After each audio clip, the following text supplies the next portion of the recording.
Excellencies, ladies and gentlemen, thank you very much for the invitation to this conference. I believe that we live in a turbulent time in Europe with the Italian referendum, the Brexit, but also across the Atlantic with the recent outcome of the American elections. Of course, I will not pretend to have a complete analysis because these were in many ways totally different events. However, there is of course one common aspect. A majority of citizens who are dissatisfied with the situation and showing this by a radical vote against the political establishment, basically against us. One could say that the massive increase of refugees towards Europe is a sign of radical voting as well. Citizens of Syria, Iraq, and African countries are voting with their feet and coming towards Europe. In dealing with this influx of refugees, Europe has failed to prove its effect in at least three different ways. First, where cooperation was needed, there was mostly disagreement. Secondly, where the interest of citizens and refugees should have been put first, the focus was on national politics. And lastly, where action was needed, there was bureaucracy. There are no easy answers to this refugee crisis and to the challenges of migration and integration. However, we believe that European cities can play an important role, as we have already heard today. By cooperation, solidarity, and by listening to the needs and interests of our current citizens and new citizens. As European cities, we are closest to our citizens, and therefore we can overcome differences because often party politics and bureaucracy are not blocking pragmatic solutions like they do on a national or supranational level. Of course, cities have no say about the number and distribution of refugees across Europe, but they certainly have to deal with the consequences. The majority of our citizens believe that we have to provide shelter. First, some of our citizens were hostile and against reception, but in Amsterdam, when the refugees arrived, our citizens asked how they could help. Now we have 3 volunteers from the city of Amsterdam, like inhabitants of the city of Amsterdam, for each refugee arriving. But our citizens also see clear challenges, not only concerning temporary shelter, but also regarding the demand on community services and the need to integrate refugees in our society. The process of integration should start the day they arrive. That's one of the main lessons of the past. Therefore, in Amsterdam, we have an approach, a program to fast-track education and work for refugees arriving in our city.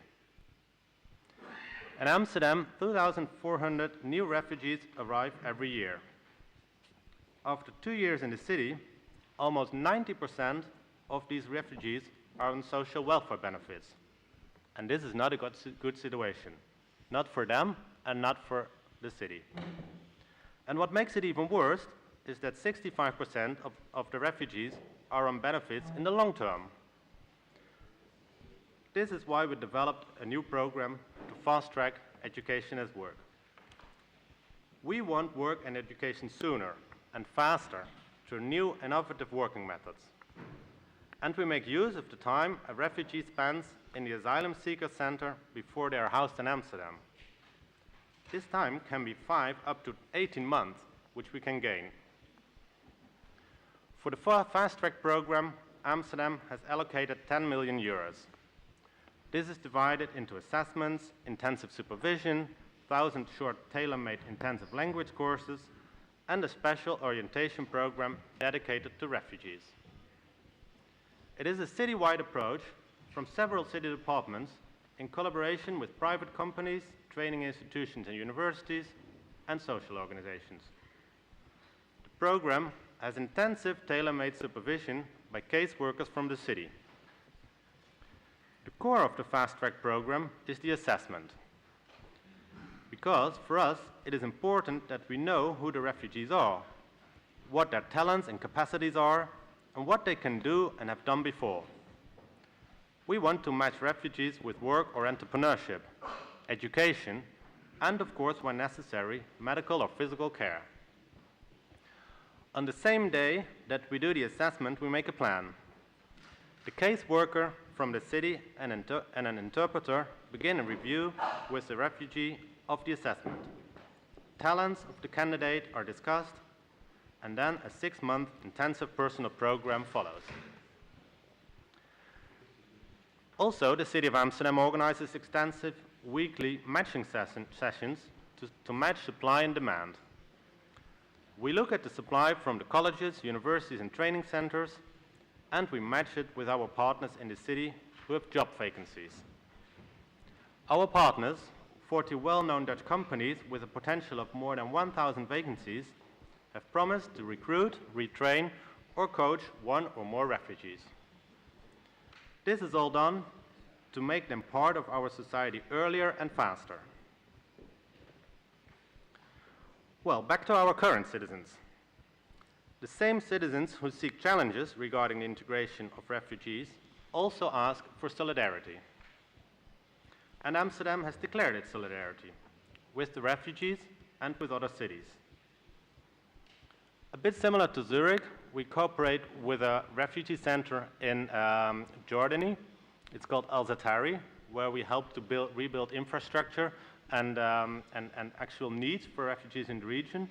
But we also help the city of Athens. We deploy our knowledge, experience and manpower over there.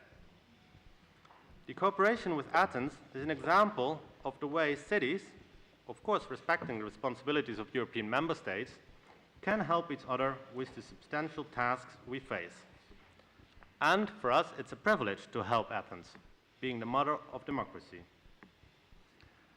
Amsterdam cooperates with Athens in the framework of the Solidarity Cities Initiative, which was already mentioned by Mayor Colau from Barcelona. And we believe that this initiative can be an inspiration for Europe, and therefore encourage all other cities to join. Regarding the refugee crisis in Europe, Amsterdam also takes its responsibility in another way. Apart from helping the refugees who are in our city, we work at EU level. In the framework of the urban agenda for the EU, we coordinate the partnership on inclusion of migrants and refugees in cities.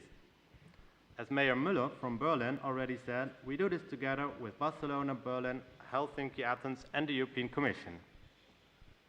The urban agenda is an initiative that puts the role of cities higher on the European agenda and which was agreed last May in Amsterdam by establishing the Pact of Amsterdam. The aim is to make EU regulation better for cities, provide better funding and to have better knowledge at European level, also concerning refugees. Ladies and gentlemen, the events of the last year I referred to at the beginning of my speech show us again that the greatest mistake we could make is to forget to get the support of the public, of our citizens. Not only the Europe lovers, but also the critical citizens, the anxious citizens because of what have happened in Paris and Brussels, citizens who are worried because of the influx of refugees and how it might affect their daily lives. They should feel that what we are discussing is about real actual problems. It's about their future, it's about them. They should feel included, not excluded, and being part of an open society, of an open city. To conclude, I would like to say that despite my somewhat somber words, I'm optimistic. Cities can help Europe with the refugee crisis and to regain its self-confidence, because we tend to be pragmatic and constructive problem solvers. And most of all, we know what is going on with our citizens. Thank you very much.